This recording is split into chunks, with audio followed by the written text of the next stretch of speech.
নোয়াখালীর কোম্পানিগঞ্জে প্রায় অর্ধসহস্রাধিক শিক্ষক ও শিক্ষার্থীদের বিনামূল্যে স্বাস্থ্য পরীক্ষা ও নারী শিক্ষার্থীদের জন্য সাইকোলজি ও গাইনোকোলজি সেবা প্রদান করেন স্বেচ্ছাসেবী সংগঠন স্বর্ণালী প্রভাত।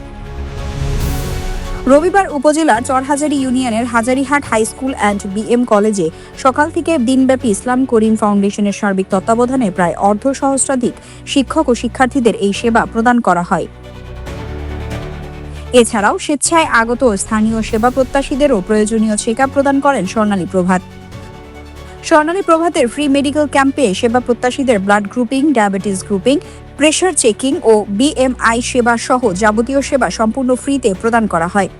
এর আগে গত শনিবার উপজেলার চরহাজারী ইউনিয়নের ৫ নং ওয়ার্ডের জিয়াউল হক বিএসসির বাড়িতে প্রায় অর্ধসহস্রাধিক রোগীদের অভিজ্ঞ ডাক্তার দ্বারা চিকিৎসা সেবা প্রদান করেন স্বর্ণালী প্রভাত। এ সময় হাজারীহাট হাই স্কুল অ্যান্ড বিএম কলেজের ভারপ্রাপ্ত অধ্যক্ষ শেখ সাদি ভুঁইয়া বলেন, শিক্ষার্থীদের প্রয়োজনীয় শারীরিক চেকআপ এবং শারীরিক চেকআপের প্রয়োজনীয়তা জানা খুবই গুরুত্বপূর্ণ ছিল, যা স্বর্ণালী প্রভাতের মাধ্যমে আমরা পেয়েছি। তাই স্বর্ণালী প্রভাতকে ধন্যবাদ জানান ভারপ্রাপ্ত অধ্যক্ষ শেখ সাদি ভুঁইয়া। এ সময় আরও উপস্থিত ছিলেন ইসলাম করিম ফাউন্ডেশনের প্রতিনিধি ও বিশিষ্ট সমাজসেবক গাজী মোহাম্মদ আলমগীর, মোহাম্মদ আইয়ুব আলী, স্বর্ণালী প্রভাত সংগঠনের ফাউন্ডার আব্দুল্লাহ আল সাওয়াল, ফাউন্ডার আবু বকর সিদ্দিক, মোহাম্মদ আসগর সহ সংগঠনের সদস্যবৃন্দ উপস্থিত ছিলেন।